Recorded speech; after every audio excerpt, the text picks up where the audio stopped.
ప్రభునందు విభిన్నమైనటువంటి దేవుని పిల్లరా, మన ప్రభు అయిన యేసుక్రీస్తు నామములో చేరువచ్చినటువంటి సంఘ కాపులందరికీ వందనాలు తెలియజేస్తున్నాను. అదేవిధంగా బంధువులు, స్నేహితులందరికీ కూడా వందనాలు తెలియజేస్తాను. దేవుని యొక్క మహాకృపను బట్టి ఈరోజు యొక్క అక్షర ఇంగ్లీష్ మీడియం స్కూల్లో వాక్యాన్ని అందించే భాగ్యము దేవుడు నాకు ఇచ్చాడు. మరి సహోదరుడు మురళి, అదేవిధంగా బిందు, ఇద్దరు కూడా నాకు పరిచయమే. బిందు నిమిత్తం అంటే మురళి నాకు చాలా కాలం నుంచి పరిచయము. అదే సమయంలో బిందు కూడా మా ఫ్రెండ్ వాళ్ళ చెల్లెలు, చంద్ర వాళ్ళ చెల్లెలు. నేను చంద్ర ఇద్దరు కూడా బిఈడి క్లాస్మేట్స్. దేవుని కృపను బట్టి ఇద్దరు కూడా నాకు పరిచయస్తులే. అదేవిధంగా సహోదరులు అనిల్ గారు, సతీమణి శిరీష గారు, వీళ్ళిద్దరు కలిసి ఇరువురు ఈ యొక్క స్కూల్కి కరస్పాండెంట్ గా వారు పార్ట్నర్స్ గా వ్యవహరిస్తున్నారు. అందుని బట్టి మరి మురళి గారికి, బిందు గారికి, అనిల్ గారికి, శిరీష గారికి ప్రత్యేకమైన వందనాలు తెలియజేస్తా ఉన్నారు. అదేవిధంగా గత నెలలో మరి వారు మా ఇంటికి రావడం జరిగింది.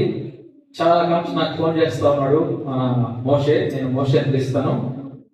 అయితే దేవుని కృపను బట్టి వాళ్ళ ఇంటికి రావడం, మాట్లాడడం జరిగింది. మంచిగా ఈ యొక్క స్కూల్ పేరు కూడా వాళ్ళు ఏర్పాటు చేశారు, అక్షర ఇంగ్లీష్ మీడియం స్కూల్. అయితే ఈ రోజు వచ్చినటువంటి మంచి ఆలోచన బట్టి వందనాలు నేను తెలియజేస్తాను. ఎందుకంటే మనము దేవుని యొక్క ప్రార్థనతోటి మనం ప్రారంభం చేయాలి. కాబట్టి ఈ యొక్క మంచి ఆలోచన మరి సహోదరుడు మోషేకి ఇచ్చినటువంటి దేవునికి నేను వందనాలు తెలియజేస్తున్నాను. అదేవిధంగా వాక్యాన్ని కూడా వాళ్ళ కుటుంబం అంతా వింటే మంచిది అనుకుంటున్నాను. దేవుని వాక్యాన్ని ధ్యానం చేసుకున్నాము. ఇక్కడ మొట్టమొదటిగా మనం చూసినప్పుడు ప్రసంగి గ్రంథంలో ఒక మాట ఉంది, చదువుతాను. ప్రసంగి గ్రంథము 9వ అధ్యాయము 10వ వచనం చదువుకుందాం. ఎవరన్నా బైబిల్ తీస్తే చదవాల్సిందిగా కోరుతున్నాను. ప్రసంగి గ్రంథము 9వ అధ్యాయము 10వ వచనం.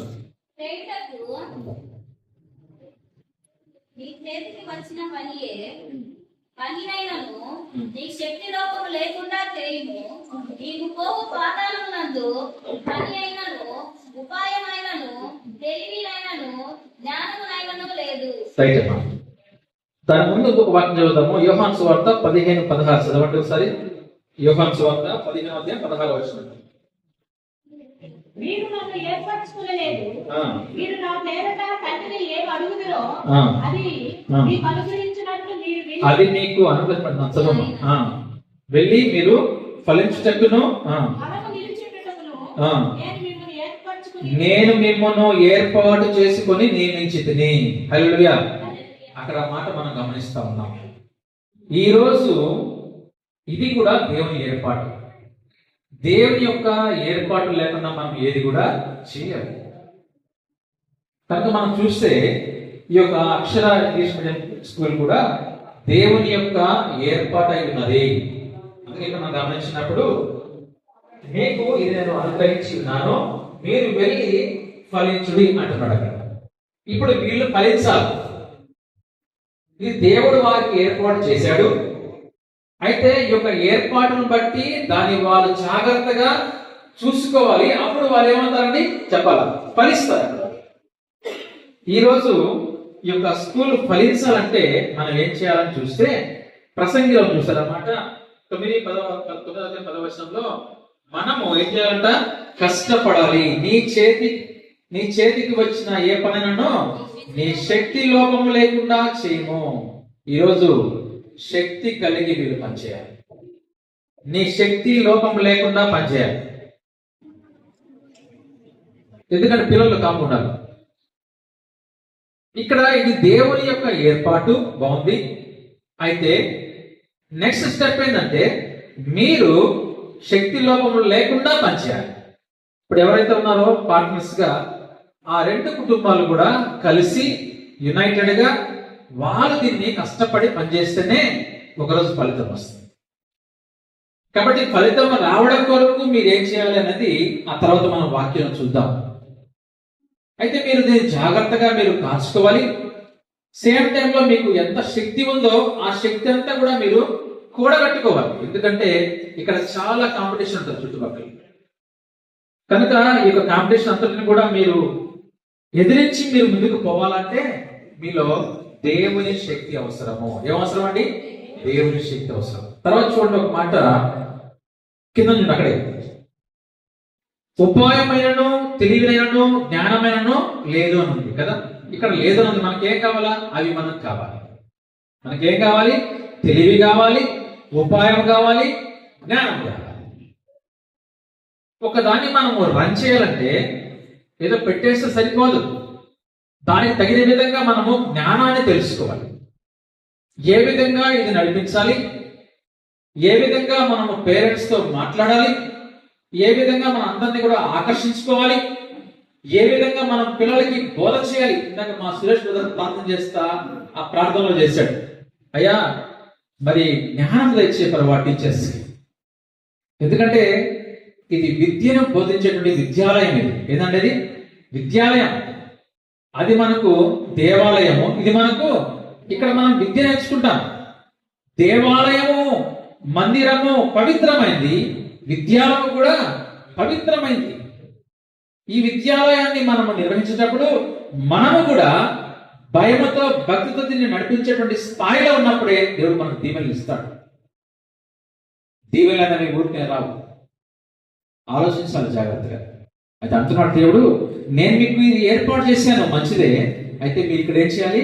శక్తి వంచన లేకుండా పనిచేయాలి. ఎప్పుడు కూడా మనం దీని గురించి ఆలోచిస్తూ మనం దీని ముందుకు తీసుకొని పోవాలి. 14వ అధ్యాయము 13వ వచనం, నా నామమున ఏమి అడిగిరో నేను చేతును. దేవుడిని అడగాలండి, ఇది ప్రాముఖ్యమైన విషయం. నీకు శక్తి కావాలి, నీకు జ్ఞానం కావాలి, నీకు తెలివి కావాలి. అయితే అదే ఎవరిని అడగాలి? ఇప్పుడు దేవుడిని అడగాలి. దేవునికి కలిసి ప్రార్థన చేయాలి. ఆలోచించండి, నీ శక్తి సరిపోదు. నీకు శక్తి కావాలన్నా, నీకు జ్ఞానం కావాలన్నా, నీకు తెలివి కావాలన్నా నువ్వేం చేయాలంటే దేవుణ్ణి అడిగేటువంటి స్థాయికి నువ్వు వెళ్ళాలి. ప్రతిరోజు నువ్వు ప్రార్థన చేయాల్సిందే. ఎందుకంటే చాలా డేంజరస్. చిన్నపిల్లలందరూ కూడా మీ చేతుల్లో ఉంటారు. కీర్తన 32:8, నీకు ఉపదేశము చేసేదను, నీవు నడవవలసిన మార్గమును నీకు బోధించెదను, దృష్టి ఉంచి. చూసారంటే ఏమన్నా అక్కడ? ఎప్పుడైతే నువ్వు దేవుణ్ణి అడుగుతావో దేవునికి ఉపదేశం చేస్తాడు. ఏమన్నా అక్కడ? ఉపదేశము అనగా దేవుడికి బోధిస్తాడు. ఏ సమయంలో ఏమి చేయాలో నీకు బోధిస్తాడు. అదేవిధంగా నీవు నడవలసినటువంటి మార్గమును నీకు బోధిస్తాడు. నువ్వు ఎట్లా నడిస్తే బాగుంటుంది, దీన్ని ఎలా రన్ చేయాలి, ఏ సమయంలో ఎలా దీన్ని మనము నడిపించాలి, అదేవిధంగా నీ మీద దృష్టి ఉంచి నీకు ఆలోచన చెప్తాను. ఆలోచన చాలా ఇంపార్టెంట్. స్పాంటేనియస్ గా నువ్వు ఆన్సర్ చెప్పాలి. కాబట్టి ఎటువంటి ఆలోచన, ఎందుకంటే ఈ రోజున రకరకాల పేరెంట్స్ వస్తారు కదా. కొంతమంది పేరెంట్స్ కి బాగా కోపం ఉంటుంది, కొంతమంది కూల్ గా ఉంటారు, కొంతమంది ఈజీగా ఉంటారు. వీళ్ళందరినీ మేనేజ్ చేయాలంటే దేవుని జ్ఞానం ఇవ్వాలి. లూకా 5వ అధ్యాయం చదువుకుంటూ వెళ్దాం. ఈ వాక్య భాగం చూడండి ఒకసారి. జనసమూహము చదవండి. దేవుని వాక్యము వినుచు ఆయన మీద పడుచుండగా ఆయన గెన్నెసరత్తు సరస్సు తీరమున నిలిచి ఆ సరస్సు మీద నిలిచి ఆ సరస్సు తీరమున రెండు దోణిలను చూచెను. జాలరులు వాటిలో నుండి దిగి చాలా ఇక్కడ ఏమనండి? జాలరులు వాటిలో నుండి దిగి జాలరులు వేటకు పోయిచ్చారు. ఆ వలల వాళ్ళు కడుక్కుంటున్నారు. జాగ్రత్త వినాలి. జాలరులు వేటకు పోయిచ్చారు, వలలు వాళ్ళు కడుక్కుంటున్నారు. తర్వాత చదవమ్మా.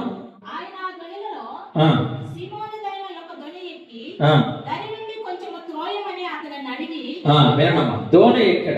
ఎవరి దోణి? సీమోను దోణి ఆయన ఎక్కాడు. అంటే సీమోను తన దోణను మరి దేవునికి యేసయ్యకు ఇచ్చాడు. ఈరోజు మనం కూడా దేవునికి ఈరోజు ఒక చోటు ఇక్కడ ఇచ్చాడు. ఈరోజు మోషే ఎందుకంటే ఆలోచన వచ్చింది, ఎందుకంటే నేను ప్రార్థన ద్వారా దీన్ని ప్రారంభం చేయాలి. నేను అడిగాను, ఎందుకు నిమిత్తము బాబు పెడుతున్నావు అంటే, అన్న రేపటి నుంచి మేము పాంప్లెట్స్ పంచాలి, రేపు బయటికి వెళ్ళాలని చెప్పాడు. కాబట్టి మొట్టమొదటిగా ప్రార్థన ద్వారా ప్రారంభం చేయాలి అని వాళ్ళు ఆలోచించారు. కాబట్టి ఏ విధంగా అయితే ఆ రోజు సీమోను ఇచ్చాడో ఆ దోనె ఈ రోజు ఇదంతటిని కూడా దేవునికి ఆ బిడ్డ అప్పగించాడు. తర్వాత చదవండి. అతను నడిగి కూర్చుండి ఆ. దోణిలో నుండి జనసమూహములకు బోధించుచుండెను. ఆయన బోధించిన చాలించిన తర్వాత రైట్, అక్కడ ఏమైందంటే అక్కడ నిలబడి ఆయన ఆ ధోనిలో అందరికి కూడా బోధించాడు. ఈ రోజు ఇక్కడ కూడా ఒక బోధ జరుగుతా ఉన్నది. ఈ బోధ అందరు వింటా ఉన్నారు, బంధువులు స్నేహితులు అందరు కూడా వింటున్నారు. తర్వాత చదవండి. నీవు దోణిను ఆ, లోతునకు నడిపించు. లోతునకు నడిపించు. ఈ మాట చాలా ఇంపార్టెంట్. ఏమన్నా అక్కడ లోతునకు నడిపించు. తర్వాత చదవండి. చేపల పట్టుటకు మీ వలలు వేయడని నీ వలలు దేనికేయాలంట?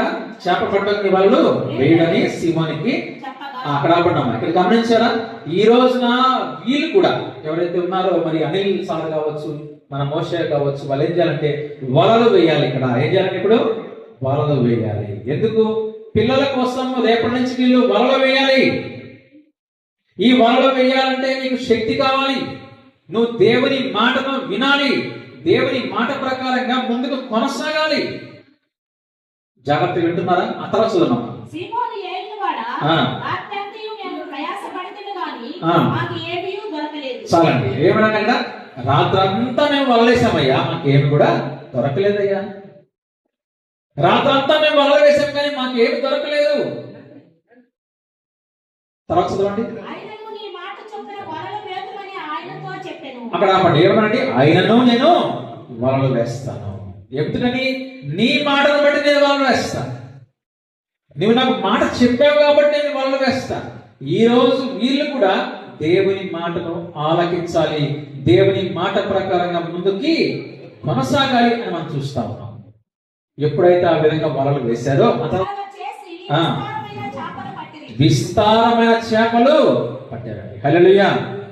దేవుని మాట వింటే మనకు విస్తారంగా, ఆ రోజున చేపలకు సాదృశ్యము ఈ రోజున పిల్లలు, స్కూల్ పిల్లలు. ఈ రోజు మనకు పిల్లలు కావాలంటే మనము దేవుని యొక్క మాట ప్రకారంగా మనము వలలు వేయాలి, లోతుగా పోవాలి. ఎలా పోవాలి? ప్రార్థన ద్వారా పోవాలి. ఎలా పోవాలండి? ప్రార్థన. ఈరోజు ఈ కుటుంబంలో ప్రార్థన ఉంది అని అనుకుంటున్నాను నేను. ఈరోజు మోషే వాళ్ళ కుటుంబంలో కావచ్చు, మరి వాళ్ళ బంధువుల కుటుంబంలో కావచ్చు, ప్రార్థన ఉంది అని అనుకుంటున్నా. ఒకవేళ ప్రార్థన లేనట్లయితే ప్రార్థన చేయడం మనం ప్రారంభం చేయాలి. ప్రార్థన లేకుండా, దేవుని వాక్యం లేకుండా మనం ఏది కూడా సాధించలేము అనడానికి సాదృశ్యం. వాళ్ళకి ఏమి వలలు లేవు, అయితే దేవుని మాట విన్నప్పుడు వాళ్ళు విస్తారంగా వాళ్ళ చేపలు పడి తలసదమ్మా అందుచేత వారి వలలు పిగిలిపోవచ్చుండగా వాళ్ళకి మిగిలిపోవచ్చుండగా వారు వేరొక దొరిలో ఉన్న తమ పాలివారు వచ్చి చూసారా, వాళ్ళకి స్థలాలు సరిపోక మరొక ధోరణి వాళ్ళు పిలిపించారట. గమనించారన్నమాట. వాళ్ళకి ధోరణి సరిపోక మరొక ధోరణి పిలిపించారు. అర్థమైందండి? గమనించారా? వాళ్ళు దేవుని మాటలను లోబడ్డారు, విస్తారంగా వాళ్ళకి చేపలు పడ్డాయి. హల్లెలూయా. ఎప్పుడైతే వాళ్ళకి విస్తారం ఎంత అంటే మనం చూస్తే ఒక పడవంతా నిండిపోయింది, మరొక ధోరణి కూడా దగ్గరికి తీసుకొచ్చి. ఈరోజు ఈ యొక్క అక్షరా స్కూల్ కూడా పిల్లల చేత నింపబడాలి అంటే, విన్నమ్మా చివరి మాట, నింపబడాలి అంటే ఇక్కడ ప్రాముఖ్యంగా మీరు ప్రతిరోజు కూడా దేవునికి మీరు విజ్ఞాపన చేయాలి, దేవునికి ప్రార్థన చేయాలి, దేవుని మనము అడగాలి. అడగందే మనకు దేవుడు ఇవ్వడానికి ఇష్టపడు. నువ్వు దేవుని మాటకు లోపడాలి. అందుకోసం నేను ఒక మాట చదివి ముగిస్తాను. ఒకసారి 128 కీర్తన చెంది ఆ వాక్యంలో మొదటి వర్షంలో ఎంత మంచి మాట ఉంటుందో చూద్దాం. ఈ మాట అందరూ కూడా వినాలి. అమ్మా చదువు.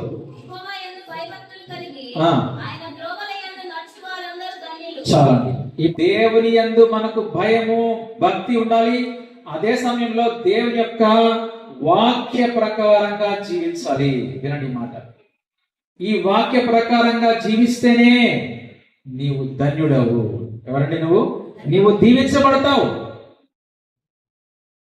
ఈరోజు మనము ఎక్కడ మనం ఫెయిల్ అయిపోతున్నామంటే, మనం దీవెనలు కోరుకుంటున్నాం. నా ఇంట్లో మంచిగా దీవించబడాలి, నా కుటుంబం బాగుండాలి, కానీ ఇవన్నీ చేస్తున్నాం కానీ అసలు దాన్ని వదిలేస్తున్నాం. అసలు ఏంటది? నీలో భయం ఉండాలి, నీలో భక్తి ఉండాలి, నువ్వు దేవుని వాక్యాన్ని చదవాలి, ప్రార్థన చేయాలి, ఈ వాక్య ప్రకారంగా నువ్వు జీవించాలి.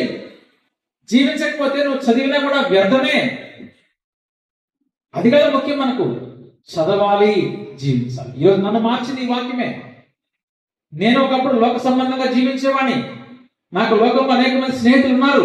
అవన్నీ నేను విడిచిపెట్టి ఈరోజు ఒక సంఘ కాపరిగా ఉంటున్నానంటే మరి దేవుడు ఎలా మనం దిగించాడు? భయభక్తులతో బ్రతకాలి. దేవుని యందు మనము భయభక్తులుగా బ్రతికినప్పుడు దేవుడు మన కుటుంబాలను దీవిస్తాడు. మనం ఏమైతే ఈరోజు ఏర్పాటు చేశామో ప్రతి విషయంలో మనం దీవెనిస్తాడు. ఏ విధంగా అయితే ఆ రోజు సీమోను వలలు వేసినప్పుడు విస్తారంగా చేపలు పట్టి ఒక పడవంతా నిండిపోయి మరొక దోణి వచ్చిందో, అదే విధంగా ఇక్కడ కూడా మీకు సరిపోక మరొక స్థలాన్ని తీసుకుంటారు. ఎప్పుడు? భయభక్తులతో బ్రతికిన. కనుక ప్రభువునందు ప్రియమైన దేవుని బిడ్డలారా, ఎవరి వాక్యం వింటున్నప్పటికీ ప్రతి ఒక్క కుటుంబం కూడా ఈ రోజున క్రైస్తవ కుటుంబాలుగా మనం జీవిస్తున్నాము అంటే దేవుని యందు మనం భయం భక్తి కలిగి జీవించినప్పుడే మన కుటుంబాల్లో దీవెనలు వస్తాయి.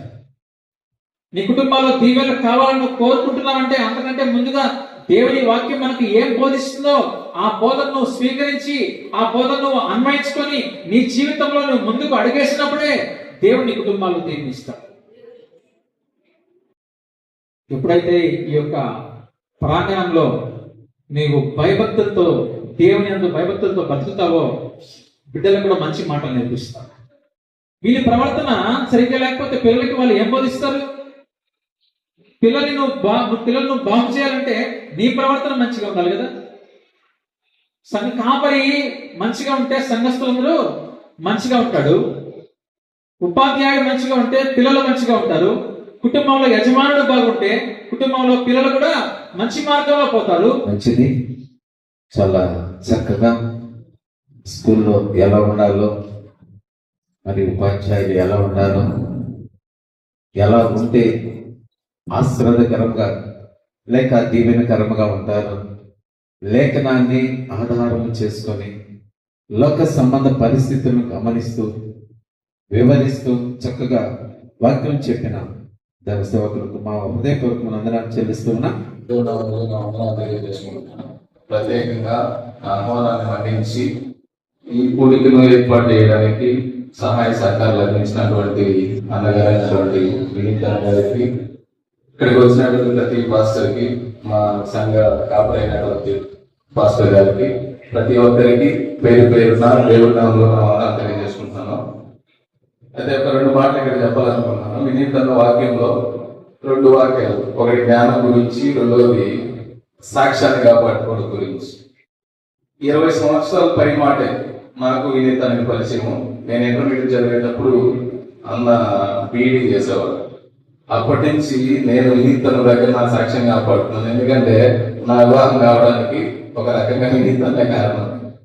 ఎందుకంటే మా చిన్నబాబు గారు ఫ్రెండ్ అన్నమాట వినీత్ అన్నగా. సాక్ష్యం నేను అలా కాపాడుకున్నాను. ఇప్పుడు కూడా అదే గౌరవ మర్యాదలతో నాకు వినీత్ అన్నకి అదే పరిచయం కొనసాగుతూ ఉంది. ఇంకోటి ఏంటంటే జ్ఞానం, దేవుని యందు భయభక్తులు. ఇప్పటి వరకు నేను నమ్మింది ఏంటంటే మనం దేవుడికి భయపడుతూ పర్ఫెక్ట్ గా ఉంటే మనం అనుకున్న ప్రతి కార్యం సక్సెస్ అవుతుందని నేను అనుకుంటున్నాను. ఇది నా జీవితంలో జరిగాయన్నమాట. ఎందుకంటే ఒక చిన్న సాధారణ ఉద్యోగిగా ఒక సంస్థలో జాయిన్ అయ్యాను. ఒక చిన్న హిందీ టీచర్ దగ్గర నుంచి 6 సంవత్సరాలు తిరిగేసరికి అదే స్కూల్కి ప్రిన్సిపల్ అయ్యాను. అదే నామానికి ఇంకా గమనాలు తెలియజేసుకుంటున్నాను. ఎందుకంటే ఆ ఘనత యాక్చువల్గా ఎక్కడా కూడా కార్పొరేట్ స్కూల్లో ఒక హిందీ టీచర్కి ప్రిన్సిపల్ పోస్ట్ ఇయ్యరు. ఫస్ట్ టైం నెల్లూరులో ఉన్నటువంటి కార్పొరేట్ స్కూల్స్ లో నాకు ఒక్కడికి ఆ ధన్యత కలిగింది అన్నమాట. ఎందుకంటే నేను దేవుల్లో బాగున్నాను. తర్వాత నా డెసిగ్నేషన్ పెరిగే కొద్దీ నేను లోకం వైపు కొంచెం అంటే దేవునికి సమయం తగ్గించడం నేను ఆపేశాను అన్నమాట. అలాగే ఇంకొక ఆశ్చర్యకరమైనటువంటి విషయం, వివాహం జరిగినటువంటి 4 సంవత్సరాల కానీ మాకు పిల్లలు లేరు. అప్పుడు కూడా దేవుని కృప వల్ల మాకు 2 ఆడపిల్లలు. ఇంకోటి కొన్ని సంవత్సరాలు నేను నా శక్తిని నమ్ముకున్నాను. ఏంటి అంటే ఇప్పుడు నాకేం తక్కువ, జ్ఞానం ఉంది, పరిచయాలు ఉన్నాయి, స్కూల్ గురించి ఆలోచిస్తా ఉన్నా, ఎక్కడ కూడా అంటే ఆలోచన ఉంది కానీ ముందుకు వెళ్ళలేదన్నమాట.